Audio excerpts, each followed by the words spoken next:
So you're thinking about buying a home in the southern parts of Santa Clara in California, and you want an overview to gain an understanding of the things to do, places to eat, the lifestyle here, and why this location is so popular amongst the locals. These are the things that we're going to go over in this video. What we're going to do is take you around Google Maps so that you can see for yourself why this location is so popular, but also why I divided Santa Clara into three main sections. This way, if you're thinking about moving here or hopefully buying a place here, you will be prepared every step of the way. My name is Spencer Sue. I am a Bay Area native. I look forward to welcoming you in this wonderful area, and I hope I will be able to help you along with your journey.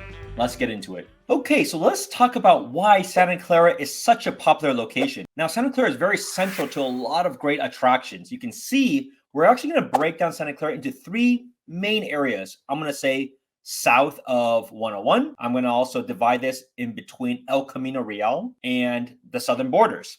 And the reason for that is because you're going to see various different types of homes in each of these areas, along with price ranges. There are also a few notable things to be mindful of, especially the northern parts. So for example, the northern parts is where the flights go. You will always hear airplanes above you, or that's how the airplanes leave San Jose. But nevertheless, for this episode, we're going to cover the southern parts of Santa Clara. So it's the south parts of El Camino, which is the most expensive region of Santa Clara, the city itself.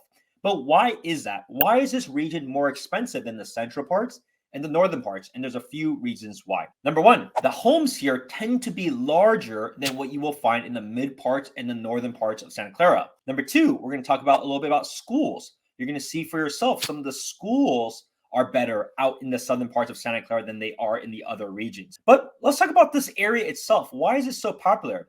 Several reasons. One, it's all about jobs. What kind of jobs are in Santa Clara itself? So Santa Clara is home to a very large tech company that you may potentially have heard of, NVIDIA. NVIDIA has corporate headquarters here. Okay, so where is NVIDIA? So NVIDIA isn't actually based down the southern parts. Most of the southern parts of Santa Clara don't actually have much companies or industrial space. It's mostly residential and large parks, but it is not that far. You can see NVIDIA is in the central part right over here, and they have built a massive new headquarters during COVID over the last couple of years. If you haven't been there, be sure to drive by. It's kind of like this spaceship looking place. So it's really, really cool. They even also built a bridge to get across. And this area used to be a Huawei office. It wasn't owned by Huawei, but it was a corporate office there. And then they expanded there. The other very big company in the city of Santa Clara alone. And so ServiceNow is also very close to this area. It is just pretty much across the street for a reason. So you have many different buildings that were built from them over the last couple of years too. ServiceNow is certainly a company that continues to grow. They have this whole region here, and they even have the region right across too. Now, you also have the more traditional companies. I say traditional because they've been around for longer, like Applied Materials, as you can see. There are also many other companies that have moved to Santa Clara because of the talent base that is there. So what are examples of that? You have Intel. Intel still has a large presence out in Santa Clara, but also it's very close to all the major tech giants which are nearby. So places like Google, LinkedIn, Intuit, Amazon, Microsoft, those are all mainly in the Sunnyvale area, along with Apple and Cupertino. As you can see, it literally borders Apple Park right over here, just to the corner, the southwest parts of Santa Clara. So those are all some of the many reasons why this region is so popular. And what I also love about this region, as we zoom in, look at this, look at the amount of parks and the amount of greenery that you see in this region. Compare that to some of these other places. You just don't see as much. I did a video. You can see that momentarily here on Central Park. You didn't know there was a Central Park in anywhere. Now, it's not the same as what you get in New York, but it's still an excellent place. There are tennis courts. There is a nice fountain. There's also nice walking trails there. Very, very peaceful place that you wouldn't even know you're in the heart of a city. What are other things to do? You have the Central Park Library that is next door, and you also have a small little golf course called Prune Ridge Golf Club. That is a 9-hole golf club. So the courses are much shorter, so it's great to be able to get in and get out within about 2 hours or so versus like a traditional 18-hole course. I play there many times. What's also in this region is Santa Clara University. So Santa Clara University, I went there for my MBA, had a great time there. That's the Levy Center. As you can see, it's very central here. Now, a lot of the homes here tend to be older and smaller. That's just the nature of what was built back then. But there's a lot of good shops, There's good restaurants nearby. You have the Safeway. You have I have one of my favorite food places here, which is Ike's Sandwiches. Some of the best sandwiches you're gonna get, period.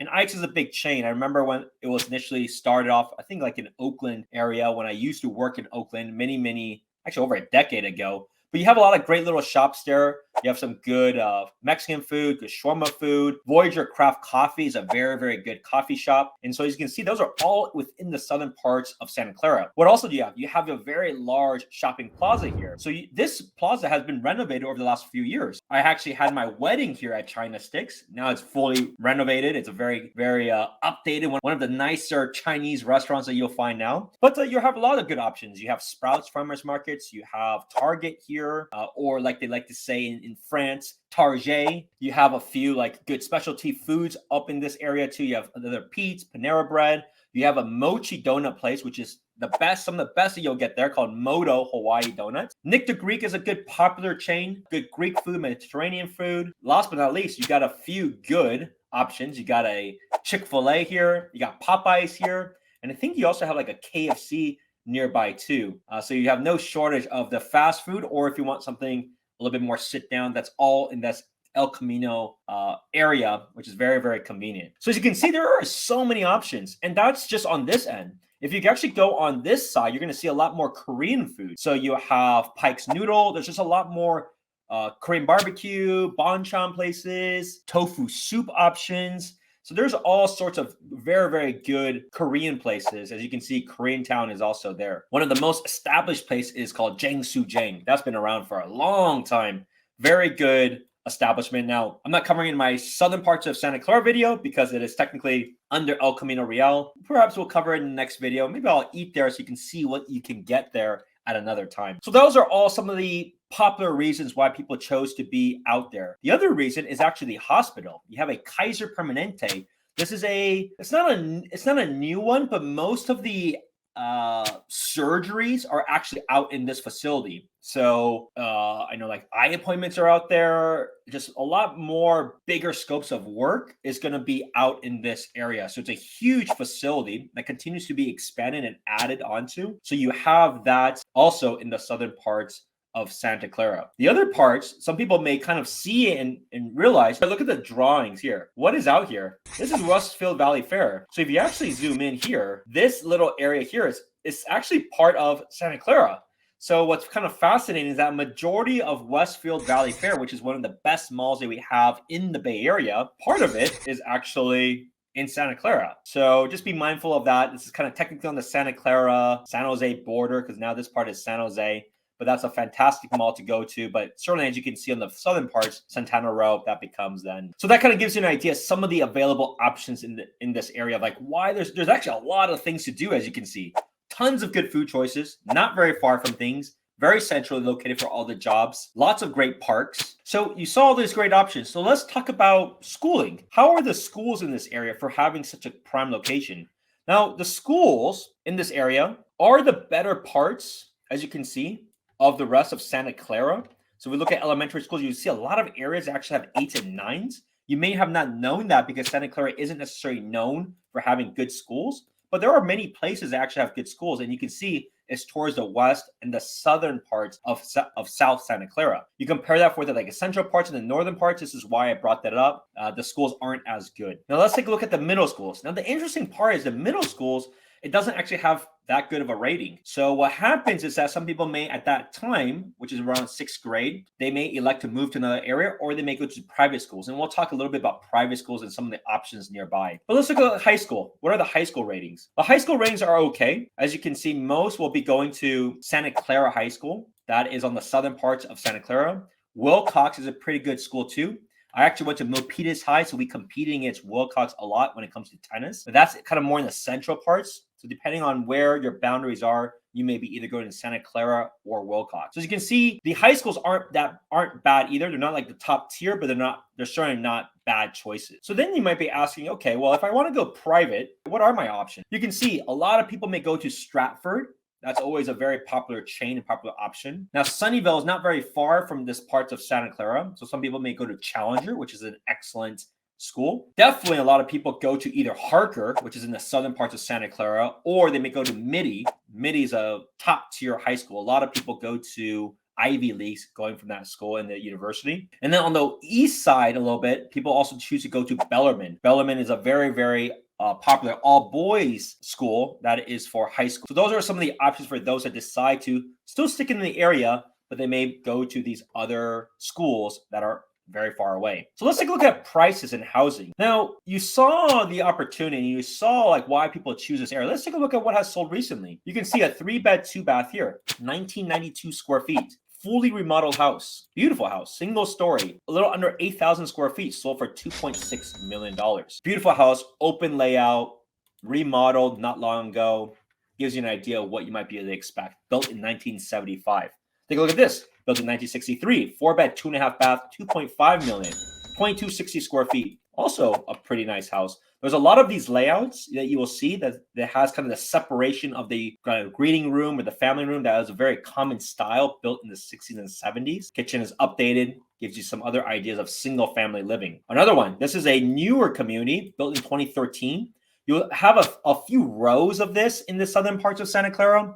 4-bed, 2.5-bath, 2,700 square foot, but a much smaller lot. These are smaller yards, but the inside is going to be pretty nice because all of this was built within the last 10 years. Let's go just explore a few more so you get a sense. 2.5 million, 4-bed, 2-bath, 1,350 square foot. Way, way smaller, but it's a decent sized lot. 7,411 square foot lot. And this is a fully remodeled home. Gives you a sense as to what you might be able to expect. And all this is still very, very recent. Now let's look at one more. 4-bed, 2-bath. Here you can see 1,350 square feet, 8,500 square foot lot. So you can see like even this area, highly desirable. The condition of the home, updated flooring, updated nice deck, but nothing like, it's not like it's a custom built home or anything like that, but it gives you an idea of what you can expect. Now let's take a look at some of the cheaper options, because at least this area versus some of the other areas that we have covered so far, they do have some condos and some smaller units. So take a look at this. 980 Kylie Boulevard, 1-bed, 1-bath, 622 square foot, sold for $400K, $399. You have a 2-bed, same community, $649. You have another more 2-beds, 2-baths, 1,000 square feet, $680. This is a little bit of older community. This is an older community and older layout. But you have a few condos that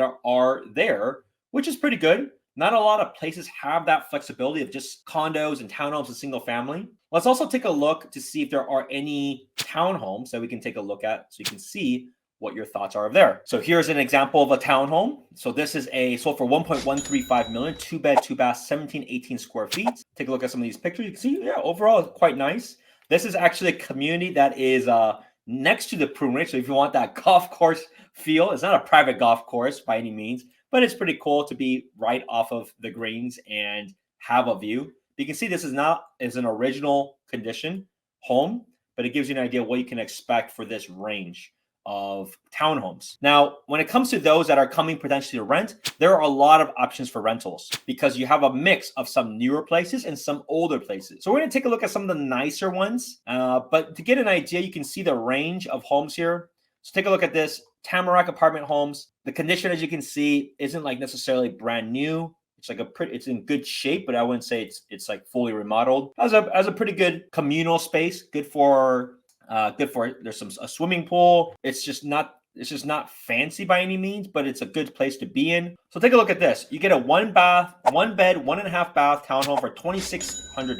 1-bed, 1-bath, $2,300. 2-bed, 1.5-bath townhome for $2,850 to $3,000.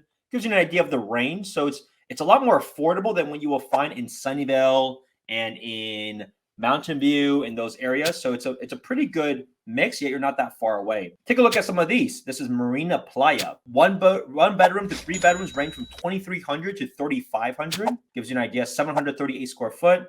The condition of the home itself, as you can see, is not like fully updated. The flooring is new, but the cabinets are original. Gives you an idea what you might be able to expect. And here's the nicer one. Take a look at this Villa Granada. 1-bed to 2-bed is similar to that range. It's higher than the previous range that we saw, 2,700 to like 3,500. 1-bed or 2-bedroom place, and this will be a much nicer community versus some of the other ones that we have seen. And this one is actually walking distance to a lot of the restaurants. So it kind of gives you an idea what you can expect and the range that you can expect when it comes to trying to find a rental if that is what you try to do. All right, well, that's it for our tour of the southern parts of Santa Clara. Be sure to tune in. We're going to do some of the central parts of Santa Clara in a later time, the northern parts, so you can see what you can expect there. But we hope you enjoyed this virtual stroll. And of course, if you are moving to the Bay Area or you're thinking of settling down here, I would love to be your trusted real estate resource, whether it's for Santa Clara or any of the surrounding areas, as I am a Bay Area native, so I know all of these areas. If you want to come up with a game plan, my contact details are below, or send me a text at 408-547-4590, and I look forward to see you at the next one. Hope to see you around. Bye now.